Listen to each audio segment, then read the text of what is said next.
Hello again. So this is the second experiment that we're going to be looking at for the work energy theorem.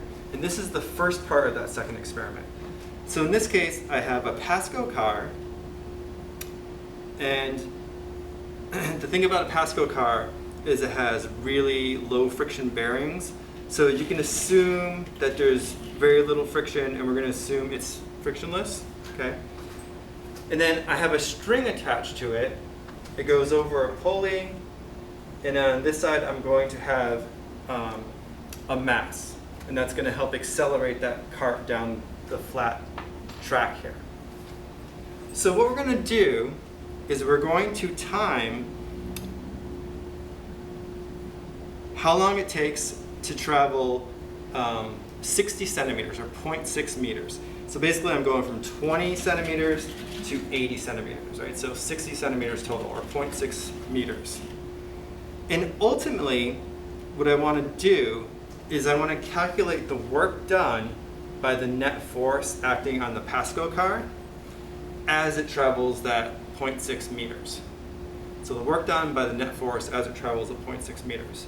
So if you think about it, all right, what are the forces acting on this Pasco car? Well, we have several forces, right? We have a weight that acts down towards the center of the earth. We have a normal force that the track exerts upward on the Pasco car. And then we have a tension in the string that's exerting a force in this direction on the Pasco car. And then normally we'd also have a kinetic frictional force, right, parallel to the track in the opposite direction. But because we have those really good bearings, we're going to assume that that frictional force, the kinetic frictional force, is negligible. So we'll assume it's zero in this case.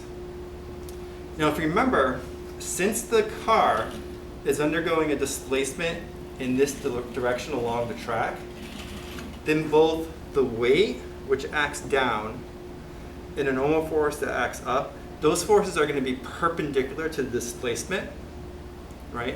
So therefore, those two forces will do no work on the Pasco car. So the only force that's doing work is the tension in the string. Okay? So how are we going to find the tension in the string? Well, the first thing that we need to do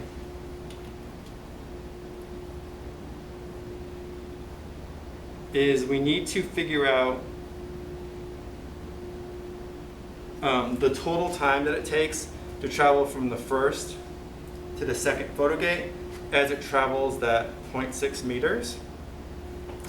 And then we're also going to calculate the velocity just at that second photo gate, right? So I'll release it at 20, it'll travel the 0.6 meters, and I want to know that final velocity at that second photo gate. It's going to start at rest, so my initial velocity is 0. And my final velocity, I can calculate because I know the size of this little cylinder here, right? Think of it as like a flag. And the diameter of that cylinder is going to pass, that metal post or cylinder is going to pass through the photo gate. So if I know the time it takes that little metal post, that little diameter to pass through, then I can get a pretty good estimate of the velocity at that instant. Okay, so that's how I calculate the final velocity of the car.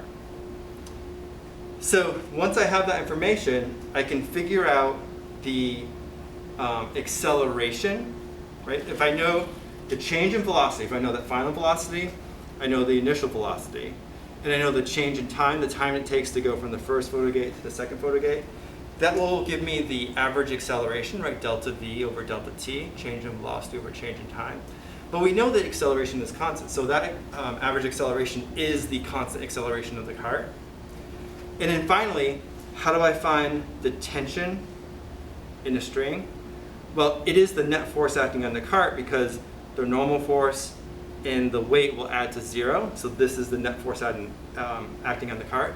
And we know that the net force is equal to ma, right, due to Newton's second law. So therefore, that tension should equal the mass of the cart times the acceleration. And we're going to experimentally figure out the acceleration, and I can just weigh this on the scale to get the mass. So that's how I get the tension. And then to get the work done, once I have that tension force, I just multiply it by the displacement. Since that tension vector is in the same direction as the displacement, I multiply it by 0.6, and that will give me the work done by that tension force as it undergoes a displacement of 0.6 meters. Okay? And then finally, I can compare that to the change in kinetic energy, because remember, the net work done should equal the change in kinetic energy. How do I calculate the change in kinetic energy? Well, the final kinetic energy is going to be 1/2 mv final squared. I have that final velocity, right, because I know the speed or the velocity as it passes that second photo gate. So I can calculate the final kinetic energy. And then what is the initial kinetic energy going to be? If it starts at rest, it'll be 0. Okay. So the change in kinetic energy is simply going to be the final kinetic energy. So then I can compare the work done by the tension in the string. How does that compare to the change in kinetic energy? So that's the basic idea of this part of the lab. And there's one more part, and I'll show you in a minute, where we look at conservation of mechanical energy, where mechanical energy is the sum of the potential and kinetic energies. Great, thanks.